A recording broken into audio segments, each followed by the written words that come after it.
Let me know if you guys can hear me and if you're joining us, okay? Yeah, I can hear you. I can hear you. Rings. Nah, I can change that. It depends who I'm talking to. Yeah, I can hear you.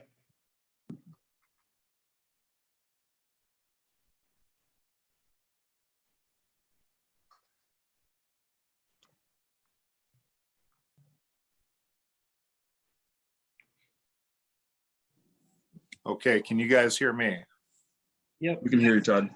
All right, I just have to get my video turned on here a minute. I don't know, you've never looked better, dude. Ah, There we go. Ah!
we waiting on anybody?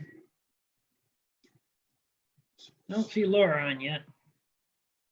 Okay, Laura, Sally's just popping on.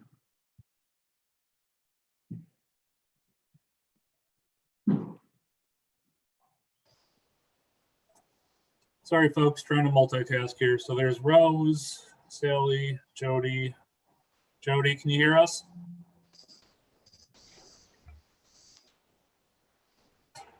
Can anybody hear Jody or see Jody? Jody, you might be She's muted. connecting. Oh, still connecting to audio. Jody, can you hear us now? And just a heads up, if a customer comes in, I'll have to step away. I'll just mute my thing when I do. Okay. 1, 2, So 3. trying to get Jody connected and get Laura on here, right? I haven't seen Laura yet. I'll text her real quick. I was just gonna do the same, but. Hey, we can blow her up all day long. Yeah, I just messaged her a couple minutes ago. She hasn't replied. She's probably with a client. I know Bernie is not going to make it today. He has to be excused.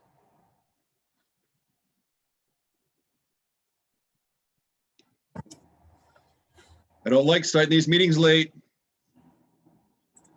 You can start the meeting if you feel that you have a quorum.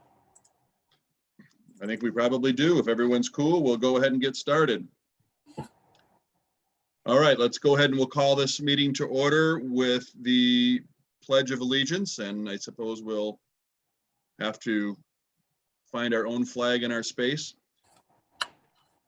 I pledge allegiance to the flag of the United States of America and to the republic for which it stands, one nation, under God, indivisible, with liberty and justice for all.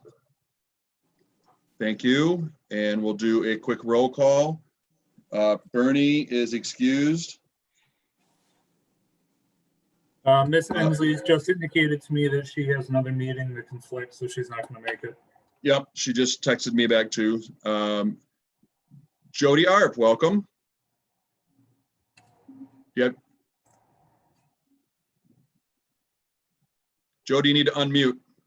There you Yeah. go.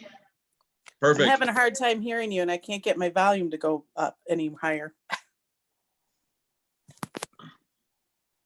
All right. Loud and clear. Then Mayor Hall, Yes, here. Mr. Hopkins, Yes. Ms. Howland, Here. Ms. Powell, Here. Mr. Ringler is here, and Mr. Riesinga. Here. All right, if we have any public or any of the members wish to speak as the public and wish to address the DDA on agenda or non-agenda items, they'll be allowed a maximum of 4 minutes to address their concerns. This is the only time during the meeting that you will be allowed to address the DDA. Please state your name and address for the record if you would like. Anyone in there or anyone else that wants to speak? I do not see any members of the public, and I'm not aware of any members of the public here at City Hall. So this would be members only. Perfect. Is there any conflicts of interest or ex parte communication we should be aware of?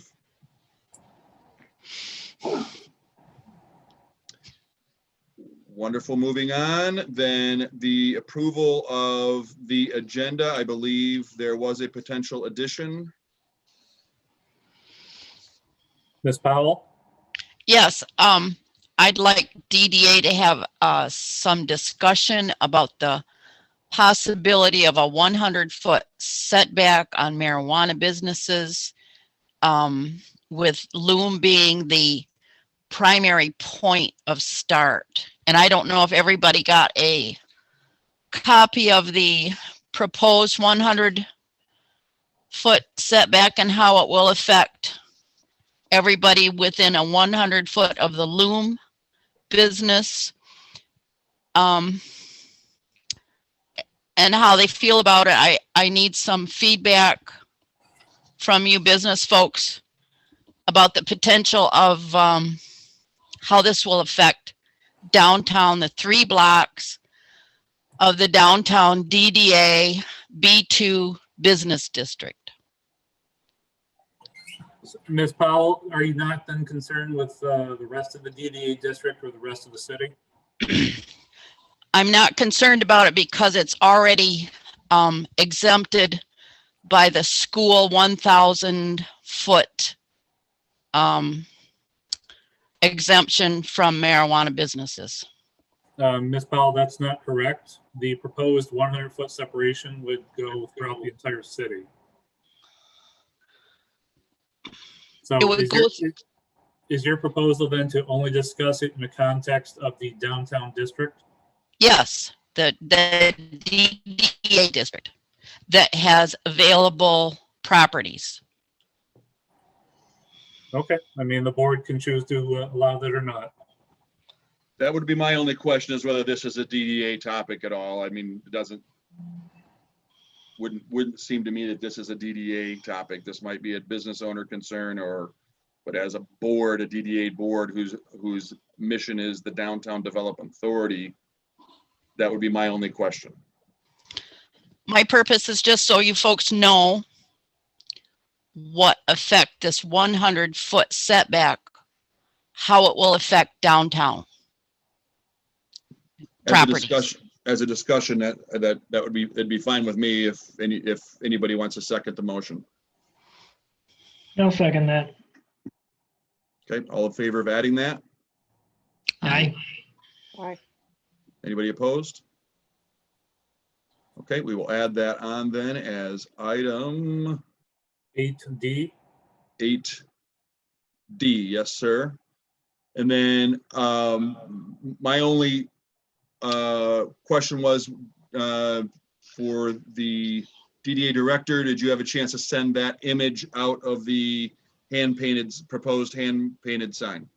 I don't think so, but what I was going to propose to do is share my screen when I can bring that up and show everybody on the screen here today, and then I can send it to everybody after the meeting. Okay. But I just want to be able to take any feedback, so. Sure. Okay. Fair enough. Are there any other items for the agenda? Otherwise, I would entertain a motion to approve. So moved. Support. All in favor of approving the agenda? Aye. Aye. Anyone opposed? Agenda is adopted. Consent agenda, which includes the minutes from the last meeting. Hopefully you had a chance to read that in your packet, and to accept and file the financial reports. I make a motion to approve the minutes of the regular meeting, September 28th, 2020. Second. So Would you technically, include the financial report? yeah, technically this is consent agenda. Oh, sorry. Would you modify your motion to approve the consent agenda as presented? I'll make a motion to present the consent agenda as presented. Second. Would you Thank you. modify that to approve the consent agenda as presented? All right, I'll make a motion to approve the minutes of the regular meeting, Rose, the could you please consent make- agenda. Could you please make a motion to approve the consent agenda? Okay, I'll make a motion to approve the consent agenda. There we Thank you. go. Could- Thank you. Any support? I'll second that one. Thank you, Mr. Hopkins. All in favor? Aye. Any opposed? Same sign. Wonderful. Moving right along here. We're gonna, actually, I do have a quick question here before we get into unfinished business. Do we need to, was Ms. Harp already signed into duty here?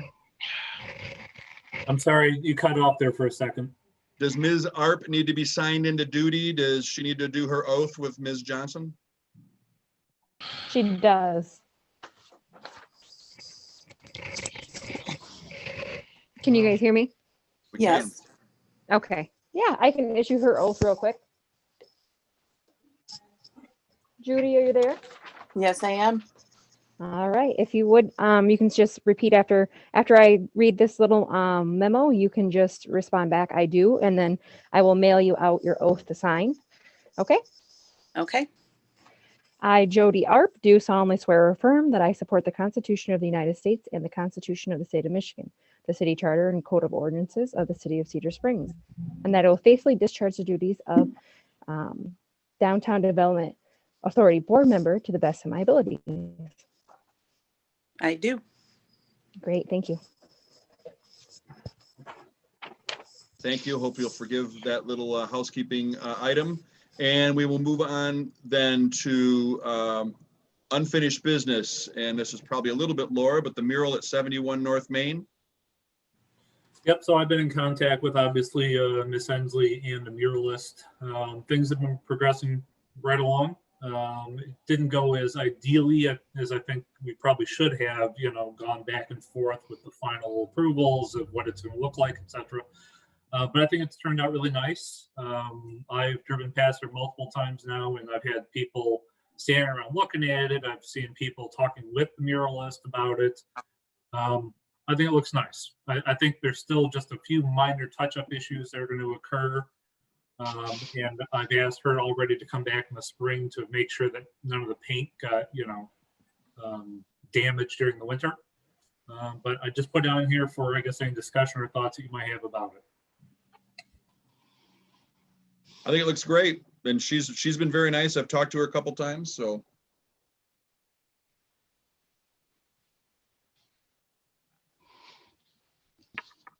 I'd like to meet her someday. Maybe she could come to a DDA meeting and introduce herself. Yeah. No one wants to look at this motley crew. We'll just look at her. No, cool. Any other discussion on the mural? All right, well then let's move on to the aforementioned welcome sign that we were looking at having commissioned in the staging area. And I don't know if the city manager would like to share his screen. I did have a preliminary drawing done just as a starting point, obviously totally open for suggestions, and we can have it amended. The idea on this was to make it relatively simple, that because it would be hand painted. This isn't computer printing, but this was thrown out as an example. So if we have any. I strongly suggest we don't put the red flannel town in it, Why? just to keep history from repeating itself. Well, it is history, and it has been history for over 80 years. So That's not the history I'm talking about. I'm talking about if ever there is an issue with copyrights and stuff again. well, we settled that. Yes, Mr. Hopkins, do you have an alternative proposed language? that I'm fine with what's there, just minus the red flannel town. I have nothing against Red Flannel Festival or anything. It's just I just recommend that we don't use that tagline in there. Sure, and I get that, but I'm saying, I guess I'm offering an alternative or an opportunity to provide an alternative if there's some other tagline. What's the city tagline right now? It's something like a great place to live, work, and play. Why don't we reach out to them and see if we can get their approval to use it? It might be that simple. Well, We do have it. And we could, certainly we can do that. But despite what Red Flannel Festival might think, the city does not belong to them. And I'm all in favor of reaching out to our other parts of our, I guess, our history. So as you guys see, the mural alongside the Ensley building has a number of rubber duckies in it. Oh, Jesus. And that is recent history, obviously. But every day that goes past, we're creating a new history in this community. And one of the things that I proposed at the previous meeting was the possibility of adding the lozenges to this. And Mr. England, maybe you could speak to all these little white dots that are kind of throughout here. But as you guys see the flag behind Mr. Engler, I thought maybe that would make a good alternative and maybe add that in somehow. Yeah, they did. Because the brewery now is part of our history. Let the guy in, he did the work. So I have no problems embracing that aspect of our history, either in addition to or as an alternative to the Red Flannel Town.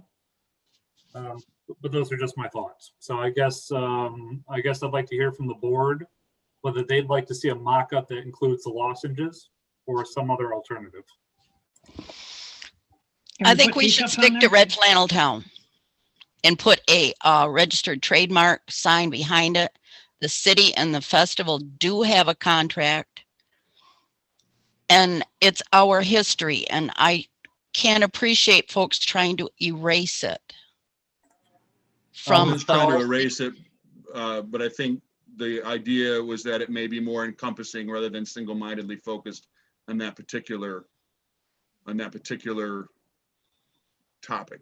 There obviously, as Mr. Hopkins brought up, has been history. So some of it, most of it positive, but there has certainly been negative as well. So are there any other thoughts of imagery that others would like to see in this?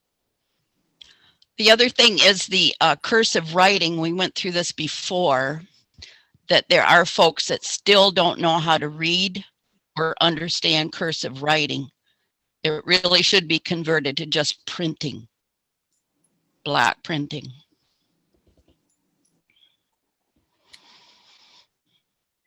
I don't know. I really like kind of the script that was used. I understand Rose's point, but at some point, do we have to dumb it down to the lowest common denominator every time? Well, keep in mind for everyone, this would be at the staging area. So as people are coming by and walking on the trail, and this would be hand painted. So again, part of the idea when this originally, and that's why I asked my graphic designer not to make it too busy so that we didn't have too much going on. But if there's any other feedback, I certainly can take it to him and bring some alternatives, other taglines, other imagery that we would like to see done simply in this. Or a different font, that's fine too. Well, Dave, I personally would like to see lozenges built in there somehow. I don't know how, I'm not a graphic design guy, but I think that would add to the history of our town. You know, I don't want to talk about the fight between the city and Red Flannel Festival. I'm not interested in that. But we're not, as you said, a single history town. It's not just Red Flannel. And it's not just the So brewery. It's an 80-year-old tradition and history, and it's world known. And I don't think we should just eliminate it, Mr. Womack, because you won't be here for the rest of your life. We probably will. Well, again, I'm not trying to erase or eliminate anything. We allow the Red Flannel Festival to put Red Flannel Town on the clock tower. And we do many other things, including hanging the woodies from the city's light poles. So I think that's an unfair accusation. All I'm saying is I'm trying to embrace more of the city and not make it so single-minded on one thing. And really, if I was trying to erase it, Ms. Powell, I wouldn't have put Red Flannel Town as the original tagline on this. Right. But now people want to eliminate it. I think people are discussing the possibility of other alternatives. I don't think that equates to eliminating it. Anybody else have any thoughts? I think it looks great the way it is. If we could incorporate some of your red checker and white on there would be nice, but it looks great the way it is now. Let's move forward with that, I think. The problem, if we start putting red checkers on for the brewery stuff, we'll have other entities that have been here for a while that started establishing new things too, and they're gonna wonder why they wasn't able to be on there. You know, like Red Hawks may, for instance, how come we're not on there? We're part of this history too. Skinner Field, you know, I'm sorry, Red Hawk what? like Red Hawks is our school mascot. Some people may wonder why there's not Red Hawks on there if there's Red Clown Town or there's the symbols of the brewery on there. Yeah, and I agree. I think at some point we should have Red Hawks incorporated into something. There was, I believe, discussion originally about a Red Hawk being in the mural. So maybe the next mural will have a giant Red Hawk on it. But, you know, I also don't think we need to create a camel here. A camel is a horse built by committee. We don't need to incorporate the red flannel, the Red Hawk, the brewery, the this, the that, the everything into one symbol. I thought, why don't we just have like established what year the city of Cedar Springs was established? Yep, that's another great option. I think it was 1871. 1871. Yeah. Covers it all. I like that. Yeah, It I'm keeps it good with simple the and clean. design. Oh, sorry, Riley. It just keeps it simple and clean and established in 1971 or 1871. Yeah, I'm good with the font, the layout of it. You know, that my only thing that I just, you know, question on is the red flannel town. Yep, I like the font too. Todd, did you have any thoughts? I like the font, and I think established 1871 sounds great. Okay. I just wanted to take some of these thoughts and I will have maybe a couple other quick versions done of this. We can try one with a cleaner font as well. And I'll also throw it by Laura so she can have her input. But otherwise I'll bring back a couple options. Obviously we're going to have some time on this, so I wanted to get discussion started because obviously this wouldn't happen until the spring anyway, so. Thank you for the work you're doing on this, Dave. Any other- Todd, I wanted to ask Todd a question. Didn't you say that one of your kids had to actually take a class to learn how to read cursive? My younger kids, they're not taught it in school at all anymore. They read it, they just don't write it. Okay.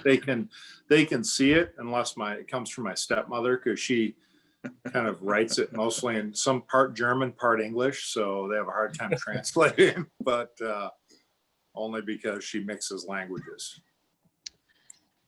Yes. So it's something to think about. I'll bring a version, Rose, that'll have that. So I'll do a clearer font and then I'll have a version with this. Like I said, I was trying not to get too crowded and too crazy when we were, and quite honestly, that's the reason I did not put the lozenges. I know we had talked a year or so ago of trying to, and it wasn't intended necessarily as a brewery. The reason our logo isn't on those things the idea was to try to make it a unifying pattern for the city itself. But Right. That's what but red obviously flannel right now we're the only ones that use it. So, but anyway, I did not put that on there. I didn't want to make it too complicated. I'll do a couple more versions and we'll keep talking about it. Thank you. Okay. All right. Let's move on then to new business resolution 2020-01. We need to establish our regular meeting dates for the DDA from January through December.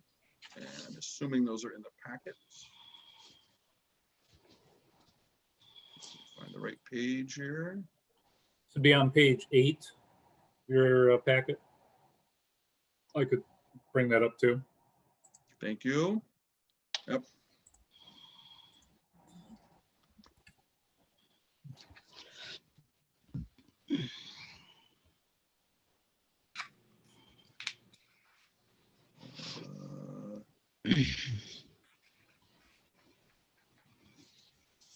You look good to me. Is that November date the week before Thanksgiving? Yeah, that would be. That's okay.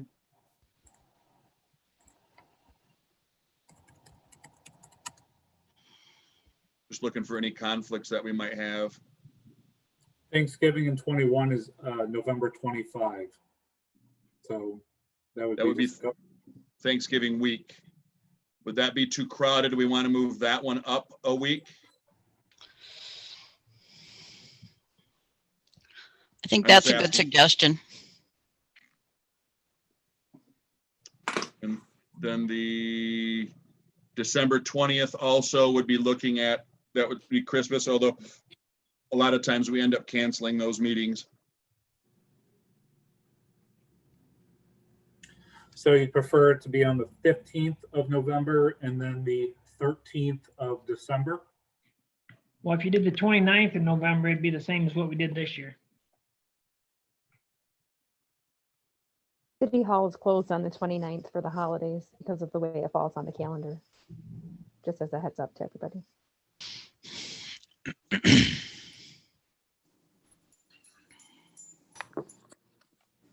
Well, and as Mr. Ringler indicated, we have no problems canceling these meetings as well. But I guess I'd propose the 15th and the 13th. If you guys want to change it. I'd support that. Yeah, that's fine with me.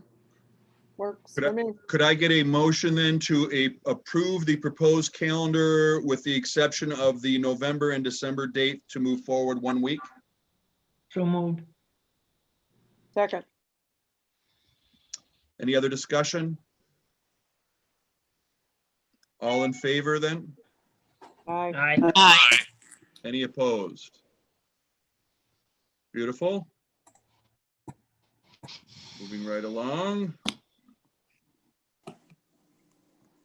Motion to approve and authorize the city manager to execute the access easement agreement over the city parking lot located at 37 Cherry with Visio Clara LLC. I think there was an email that went out about this here a week or so ago. Yep. So the only part we're talking about is this area in red here, which is the drive lane that goes through the city's parking lot. The area in yellow is owned by the Redbird, and this has nothing to do with the city or the DDA. I understand that they're possibly working out a separate agreement between them and Loom. So Loom is going to own this building right here, and they own this property back here. And it's their desire to put 4 or 5 parking spots right here. And then they would have to back out onto Redbird's property and then over the city's property to access First Street. And the reason for this is that the Planning Commission approved their site plan with removal of the curb cut here on Main Street, because one of the long-term goals of the city is to not allow driveways over the public sidewalk anymore. So this alleyway, this alleyway is going to become a green space with trees and seating areas and a bike rack and whatever else. But so the attorneys want to make sure that they can access to the rear of their building right there. So the DDA is part owner of this parking lot. And I guess I'd ask you to authorize me to enter an agreement on your behalf. We're still crossing T's, dotting I's, but the agreement should be finalized between the attorneys at this point.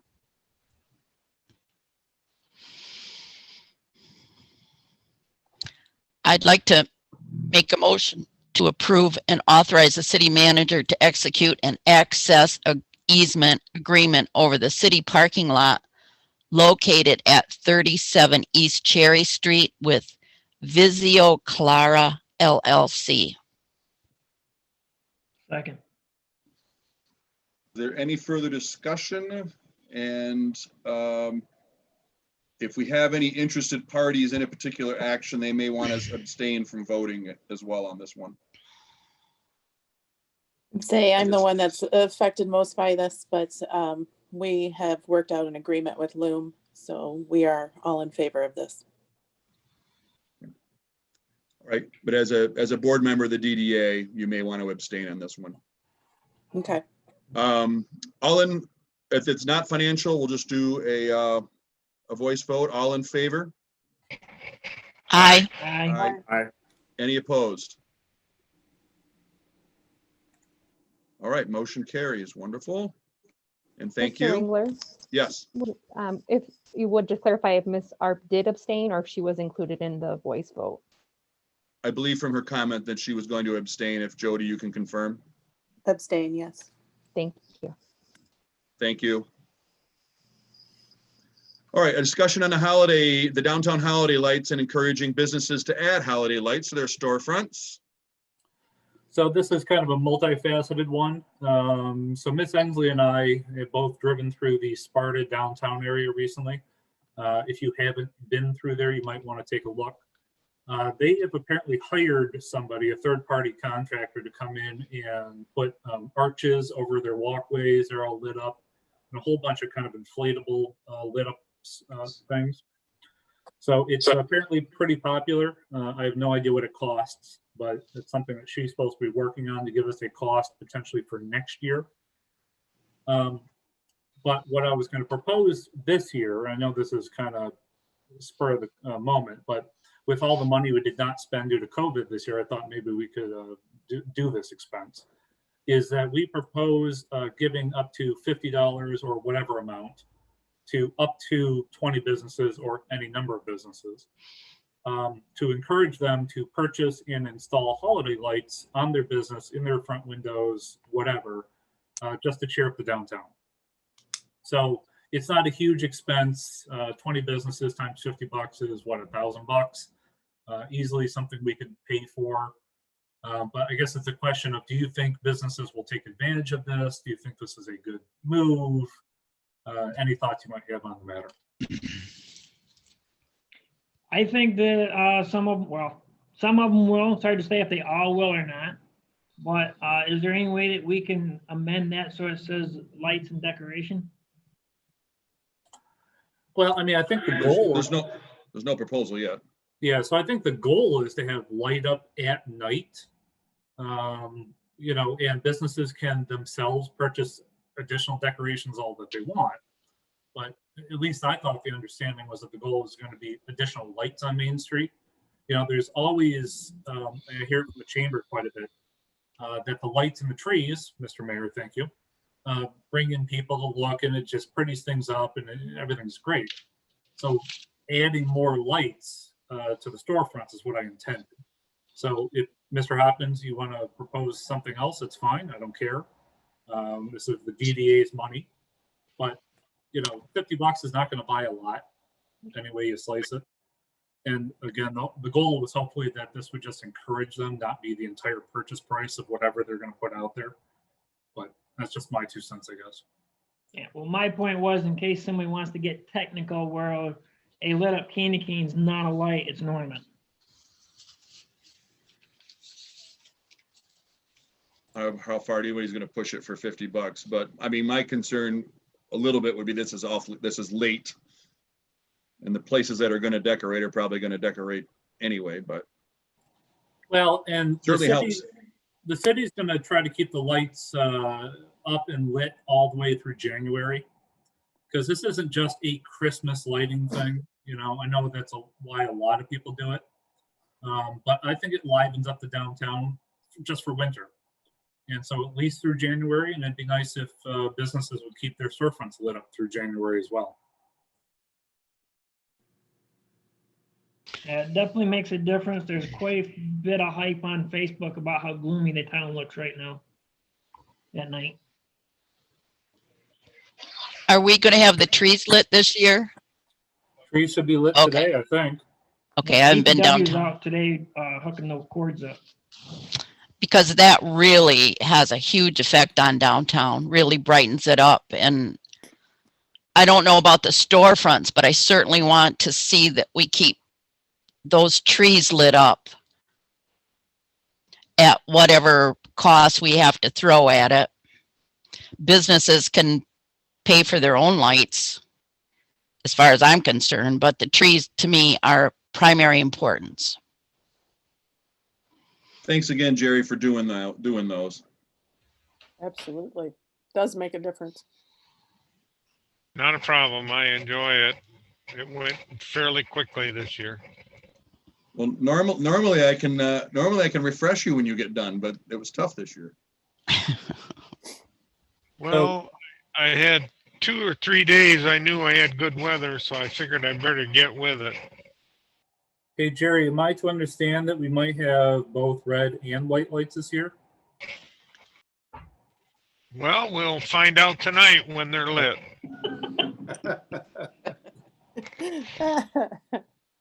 All right, is there any appetite for offering this incentive for downtown businesses on the board? Yeah, I'd like to do that. Yeah, I think it would add more just on top of the trees. Would, Well, So let's clarify then the language, because I just put in these random numbers for, placeholder sake, but, $50 per business times 20 businesses is $1,000. But then how do we limit it to 20 businesses? So one of the problems we had with the straw bales was, when it's free, it's wildly popular. And so we had dozens of businesses contacting us after we had well exceeded the budgeted amount, all clamoring for free straw bales. So I guess what I propose is that the business would have to submit a receipt of some kind showing up at least $50, or I guess whatever amount they want, of purchased lights, and that the city would reimburse the first 20 businesses. And Now, maybe put a stipulation that those lights have to be installed before they get their reimbursement. Sure, and be lit through January. So the problem is going to be what happens when I have 30 businesses all submit receipts and all want to be paid. Well, we can either pay everybody, or we can just pay the first 30 or first 20 that show up. So I want to avoid angry businesses who are going to scream at me over $50 worth of lights. So I don't know if you guys have a better alternative. Now, we could require that they, I guess, signal their intent and be placed into the line of 20. I don't know how many downtown businesses are actually going to try to take advantage of this, but at least that way we'd have a line of 20 that we know, and after 20, we'd say, sorry, we can't reimburse you. So where is our DDA boundary? I could bring up a map if you'd like. It's pretty encompassing. I think it goes all the way from 18 to 17 and then over to CS Manufacturing. Okay. We worked on that a couple years ago, Rose, when we redid it. Yeah, I just can't remember all the Yep, if you guys want numbers. to talk for a second, I can find it, bring it up for you. Does anyone, while he's doing that, does anyone have thoughts on language or parameters we may want to? Maybe limit it to Main Street, from this street to that street, and we have 20 slots. Express your interest, and then we reimburse after they buy it, install it, and January 30 we give them the reimbursement. Yeah, I think that's a good way to do it. I like that too. I do too. Main Street. Rebecca had that written down because I was looking for the thing, but 'Cause a lot of us already have lights. Like ours are going up today. yeah. Do we want to have a submit by date? Like if they want to apply, they should apply by October 31st? October 31st? Yeah. Maybe November 31st. Oh, actually December 15, because it's December what? We're done with November 30th right now. Yeah, but I mean for like future December reference. not- 15. So obviously this is sideways. This is 18 Mile in the north, and here's Muskegon on the south. And then Main Street right here. So it extends pretty far over there. There's Fifth Street, I believe this is Beach right there. And of course, the goal was to have as many businesses as possible within the DDA, even though this is mostly focused on Main Street. So I guess it theoretically could be open to any business in the DDA, which would be part of the goal of the DDA. But It should be. That's DDA is DDA. So maybe a further stipulation that the lights would have to be visible from the adjoining public street. So that's part of, the decoration. Here's a question. My house is in the DDA and I'm putting up Christmas lights. Do you allow residents?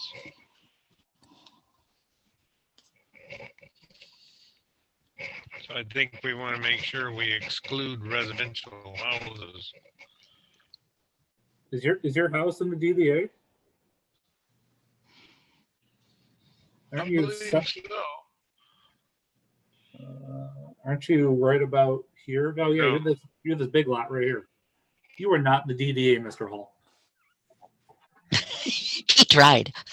I tried, but anyway, we look at, there are some residential houses in the main street that could be, so we want to exclude residential homes. Unless there's a business in it. And don't mean multi-level marketing business. Well, you're talking about an accessory apartment, so it would have to be the commercial side of it, I guess.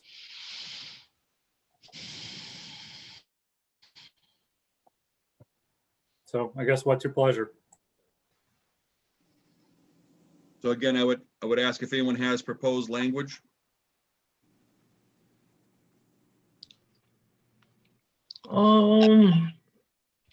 I'd like to make a motion to authorize payment for up to $50 per business in the downtown development area for installation of new holiday lights and lit decor to be displayed during the months of December and January, a maximum of 20 businesses.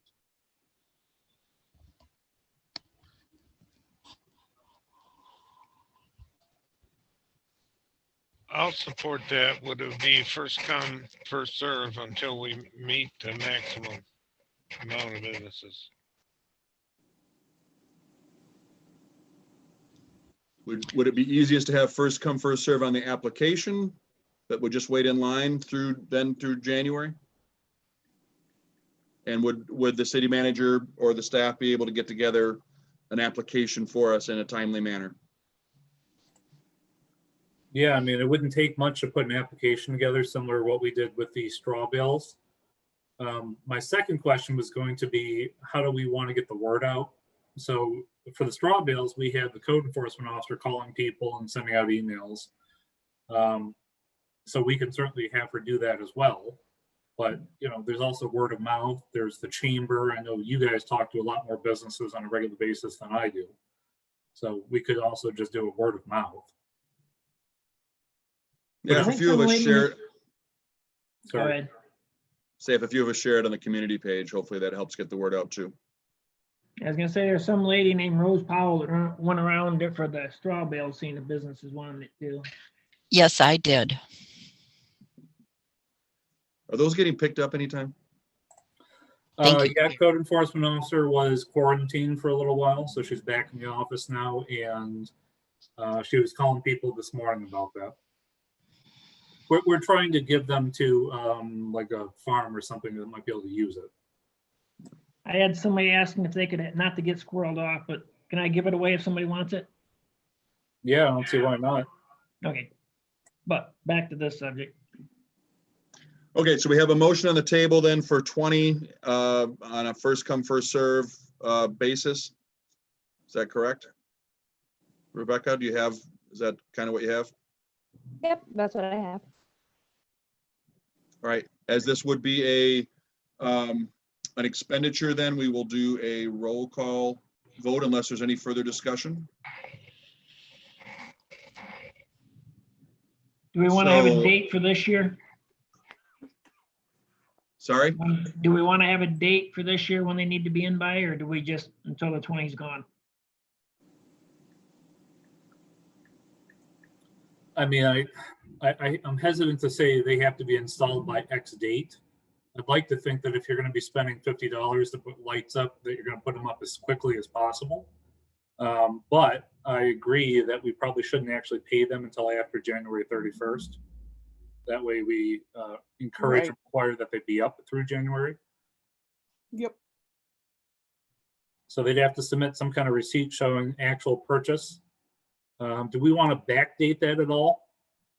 Allow purchases that have occurred since November 20th or something through December 25th, and then payment at January 31st or whatever? Any thoughts? Would anyone like to offer an amendment as described? I'd like to amend my motion to November 1st. Retro it back to November 1st. So anybody that's Through? bought Through? November No 1st deadline? through December 25th, I guess. Mr. Hall, would you still support that? No, I think we're getting it too complicated. Let's just keep it clean and quick and simple. Anyone else?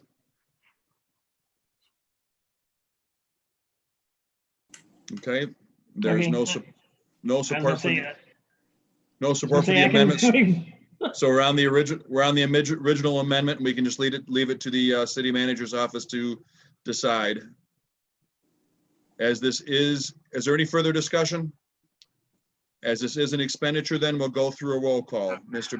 Byer and Ms. Ensley are both excused. Ms. Arp, I agree. Mr. Hall, Yes. Mr. Hopkins, yes. Ms. Howland, Yes, Ms. Powell, Yes, Mr. Ringler votes yes, and Mr. Friesinger. Yes. Motion carries. Okay, I'll have an informational, I guess, application out to you guys by the end of today. If you guys want Cool. to submit and or share that with other businesses. Wonderful. And then we're moving on to new business 8D, which is discussion of the 100-foot moratorium, if you will, or 100-foot border for marijuana businesses. Ms. Powell. council will soon be voting on a ordinance amendment to make sure that no marijuana business is within 100 foot of another marijuana business. And we've been in discussion with this, and I have to vote on it. So I'd very much like some feedback from you folks. As you can see, since Loom is already established an approved business at Vitale's, and they have a beautiful site plan, and they're investing a ton of money into downtown Cedar Springs to clean up kind of a messy looking area between them and the theater and out back. Now, as you can see, this 100-foot setback covers a lot of real estate, not only on one side of the block, but all the way to the other side. I count 7 properties that will be unavailable for a future marijuana business development. And if there are the sooner another marijuana business comes in and gets established and approved, then that 100-foot setback will be extended from that particular business. I don't know how you folks feel. You've got your businesses downtown, your finances, your futures invested. I need some direction on what this means to you and this business community, as we only have 3 blocks in the downtown business area that are available to marijuana business development, because the school zone stops at Ash Street, which is right here at City Hall. And then the rest of our B2 is not available for marijuana business development. So we're talking about this, we're trying to figure it out. What is it going to do to downtown? Is it going to make it better? Is it going to make it worse? Of course, the setback does cover the entire Cedar Springs area, but I'm just concerned about what it will do to downtown. But before we go off on this again, I would ask Mr. Womack, I'm hesitant on this as official DDA business. I mean, I understand what Rose is asking, and as individual business owners, I'd be happy to give her my individual opinion but I don't know if this is DDA business at all. I mean, I I agree. guess you could look at it as DDA business insofar as these businesses will be coming into the DDA. And so they will be investing in the properties. They will be bringing those properties value up, which will result in increased income for the DDA. And it would probably be wise to have those businesses involved in the DDA and or chamber, because they should be highly successful businesses. So I can see that argument being made. Are you working on zoning rules and code enforcement regarding signs and the appearance of these buildings? Because that's my only concern. I say let the free market work itself out. Don't put the 100-foot restriction on. Whoever's going to survive is going to survive. But I think it would just be nice not to have strobe lights and tacky stuff that looks like some sort of a cash now loan center. Yeah, so it gets complicated. The Supreme Court of the United States has a case that says cities cannot dictate what the content of a sign is. So we can dictate things like size, material, location, but we cannot tell them what they can put on the sign. So for example, if a business were to come in here and their name were to be Michiganja, we would be required to allow that. Because even though it's a horrible name, that's the content of the sign. Now, we already have rules that prohibit flashing lights and other things, feather signs. So we wouldn't allow those. And then the second part of it is the zoning and planning side of it, which is why all of these businesses are special land uses. They have to go through a somewhat rigorous approval process. Kind of like And I so- had to do. Much more intense than what you had to do. And so one of the new requirements that we're requiring for all zoning applications is showing us where the facade and the elevation is going to end up at. Matter of fact, I had to turn down a marijuana business today because they submitted their elevations in black and white. Well, the planning commission rejected the initial loom site plan because the initial loom site plan was purple corrugated metal. And we felt that that did not meet with the minimum requirements of the city at this point. So they came back with something that was much higher quality. But so, we are being very strict on the planning and zoning side of these businesses. But the 100-foot separation proposal was a result of rumors that there were going to be as many as 5, 6, 7 marijuana businesses in the downtown area, and that several of them could be next door to each other. And so I think the city council, or some members of the city council, got a little skittish that they maybe don't want 5 or 6 marijuana businesses all right next door to each other in the downtown area. I think the city has taken an extremely liberal position on this topic. I think the city has been extremely fair and pro-business in this area. And I think if you took this 100-foot separation distance to any other city in the state, they'd say that it's a very mild zoning requirement. So that being said, I don't take a personal position on this either way. It's something that the city council is considering, and the businesses in the downtown area should feel free to voice their opinion. As Mr. Vrazinger indicated, the original plan was to allow capitalism to do its thing. And yeah, maybe we'll have 10 open up, but 4 or 5 of them will go out of business. And that's how capitalism works, right? But it's been my experience, at least, that marijuana businesses do not play by the same capitalism rules that every other business does. They are massively funded, and they all believe they're going to make 10 million bucks in a year. So we might have 5, 6, 7, 10, 12 businesses all open up, all within 5 feet of each other. And is that something that the city wants? And I should point out, several of you are property owners. Several of you might have conflicts of interest in this area. So you may want to consider that when making your comments.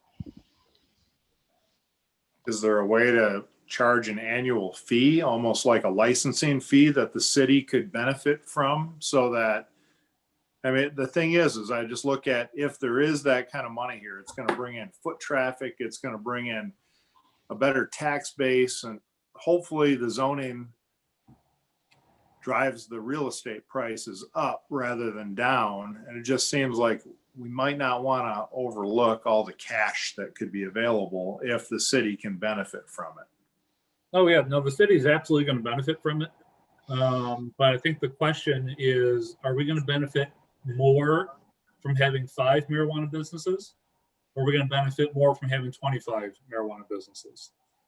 And will they at some point limit themselves? So for those who are not aware, we currently have, at least in the pipeline, the Loom business, which is going into where the Vitali's building is. We just had the fireworks store over on White Creek Avenue. That's in the site plan review process. A proposed new building, which would be between the Tractor Supply Company and the dollar store out there in White Creek, or on 17 Mile. I just in the last couple of days had new applications submitted for the preferred landscaping building, which is up by North Park, and the strip mall with the Subway restaurant and the Little Caesars restaurant. And then today I had somebody who attempted to submit one for the Cedar Cafe. So that's kind of where we stand. Of course, I've heard lots of rumors of other buildings being up for sale, but I can't obviously confirm rumors. But What's going into the frame shop? I thought that was also. So the frame shop has been purchased by Tom Mabey. It's Tom Mabey's stated belief that he will also open a marijuana business there. However, Mr. Mabey is not pre-qualified under the state's rules, so he has to wait until March before he can submit a site plan.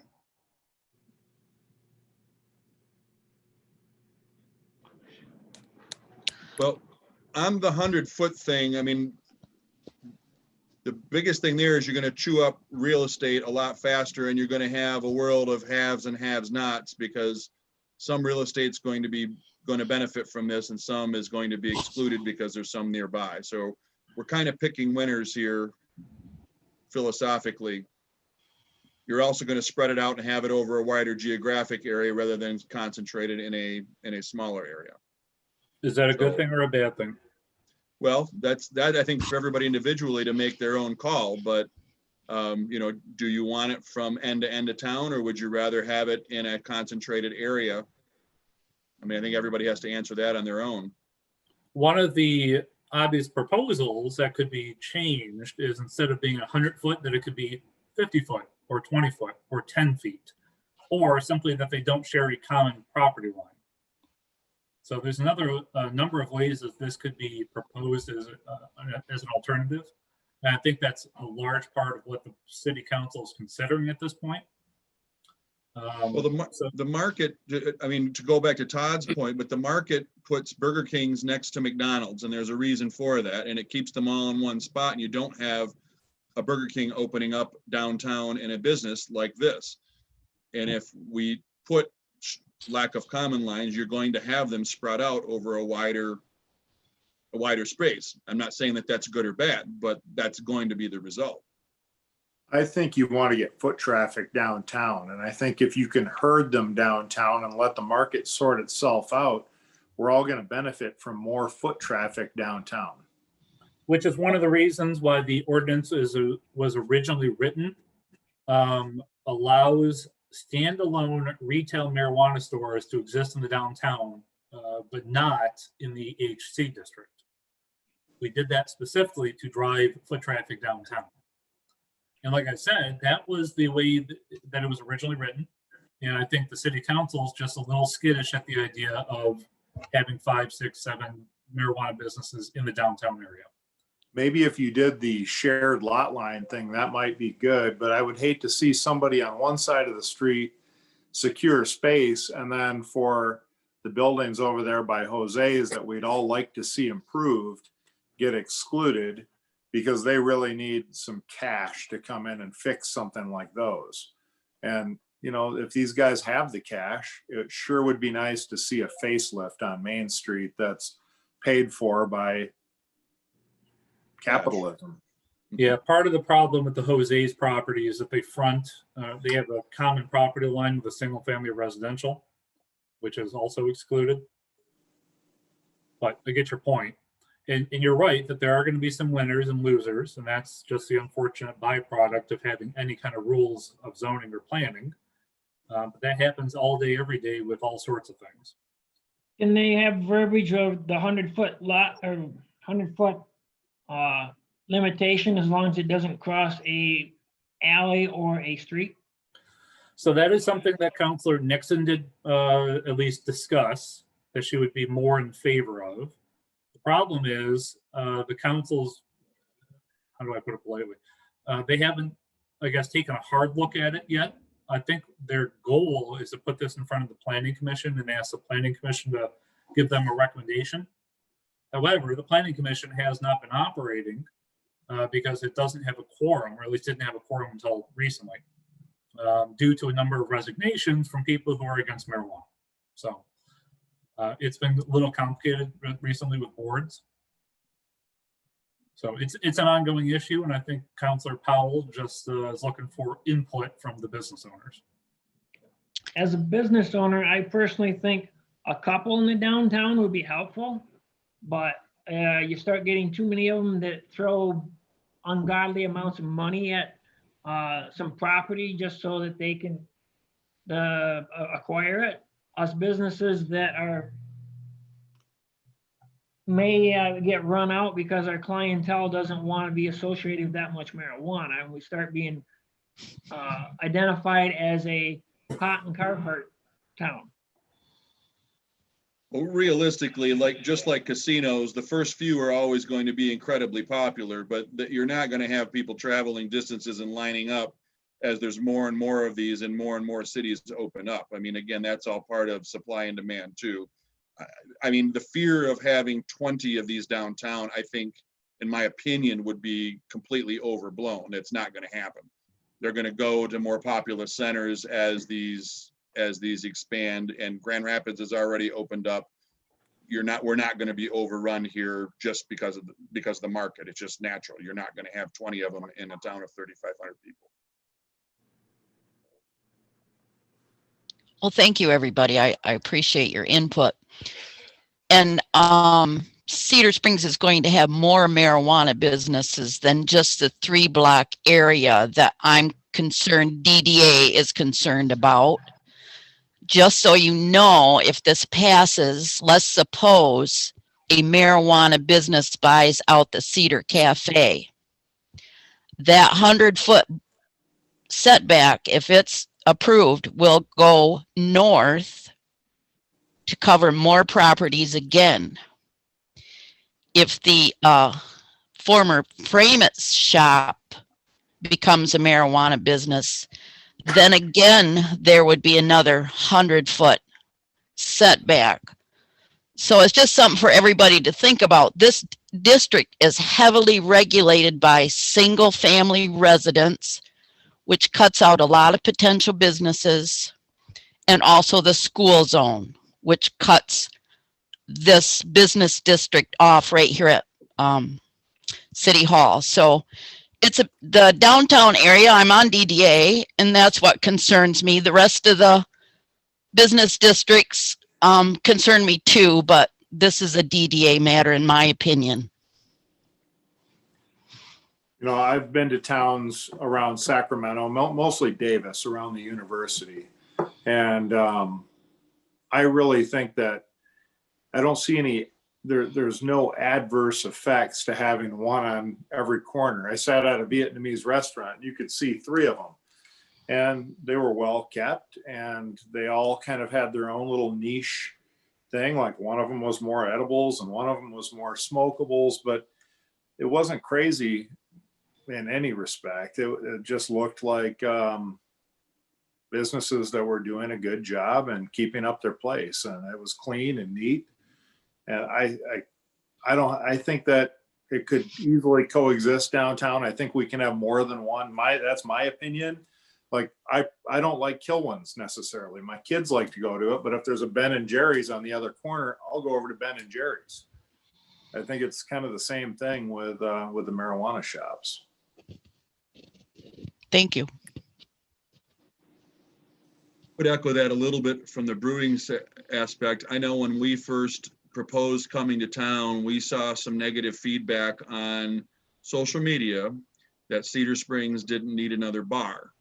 And I guess I would submit that people in our business have gone above and beyond and over the top in terms of respecting and controlling alcohol, because we don't want some of the issues that may have been associated with a bar in the common vernacular.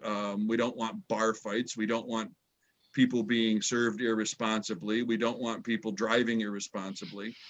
And I think from my experience, what I've seen in Colorado and in Oregon, that's also been the situation, that these businesses are bending over the top to also be tremendously responsible.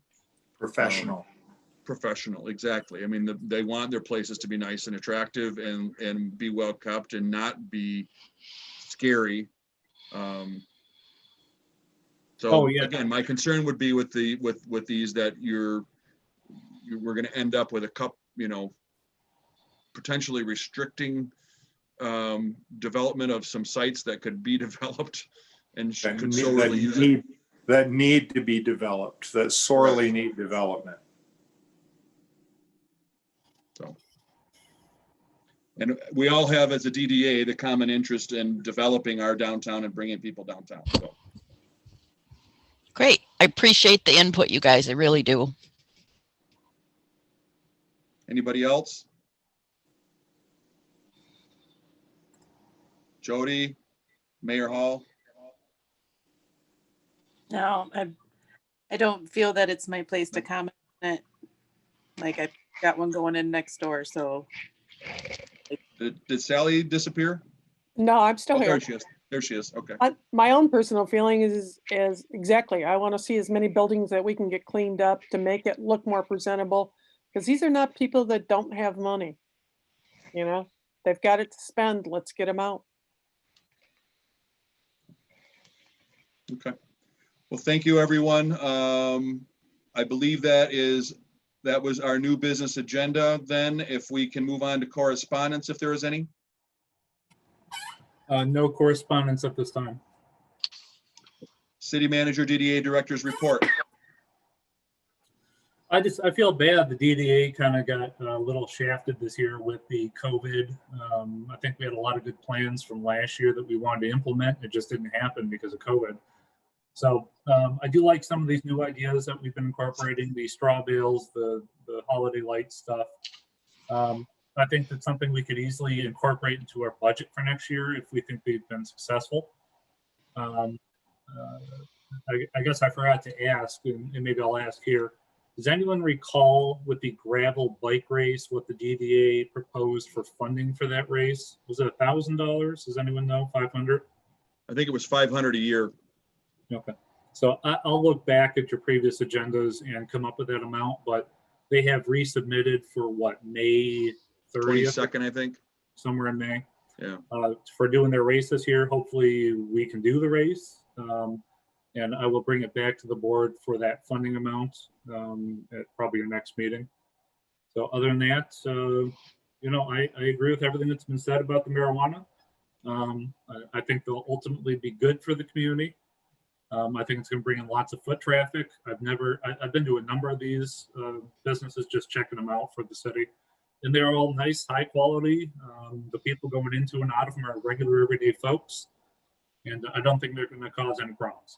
I think this is just the city council and planning commission trying to sort some things out. And I will tell you that Loom at Vitale's just received final approval this past week. They submitted their hard copy documents to me this morning. And they should be open here shortly. And that's my report. Thank you. All right, we move on then to trustee comments. Jody, normally you're in line and I would pick on you first, but I'm not going to because this was your first official meeting. So Thanks. we'll come back to you. Mr. Hall. Yeah, I'm glad to see everyone here. Zoom is the new normal, you know, and I like the discussion that we had on the marijuana businesses. I foresee that being some changes, but we have to look at the businesses pricing another business out of any of the potential businesses downtown. Once that business leaves, if the real estate is so expensive, how are we going to afford to fill that business? But that's another day. We'll work on that. Hopefully things will go, and appreciate everybody. And the Christmas season is coming. Hope everyone had a wonderful Thanksgiving, and hopefully have a wonderful Christmas. We'll see you all next month, maybe. Mr. Hopkins. I think he stepped away. Stepped away for a moment. Ms. Howland. I appreciate everybody showing up today, and I think that everything's moving along great. I love to see the idea that everybody take advantage of some extra light money. I think that'll attract, because people do make a remark. They make a remark when they walk into my shop that they love the Christmas tree, they love the added lights. We all got to do something to raise the spirits of everybody. Yeah. Thank you. Agreed. Ms. Powell. I have to agree with Mike that COVID has given us all a beating, from the Red Flannel Festival to Girl Scouts, Chamber. Everybody's taken a beating on it. And I just want you to know the Veterans Honor Garden has also taken a beating on it. And that is something that the CBDT and I have been working on to get that created. And we've had to pretty much halt our meetings and get the clock tower, get the clock in it. So just so everybody knows, we're still working on it. We just have to wait until we can get together without giving each other some kind of plague or something. So bear in mind, we're working on it. Slow but sure. Thank you, everybody. I appreciate it. Thank you, Rose. Mr. Vriesenga. Just looking forward to seeing everybody in person again instead of this Hollywood Squares setup. Mr. Hopkins, did you have any comments? You're on mute.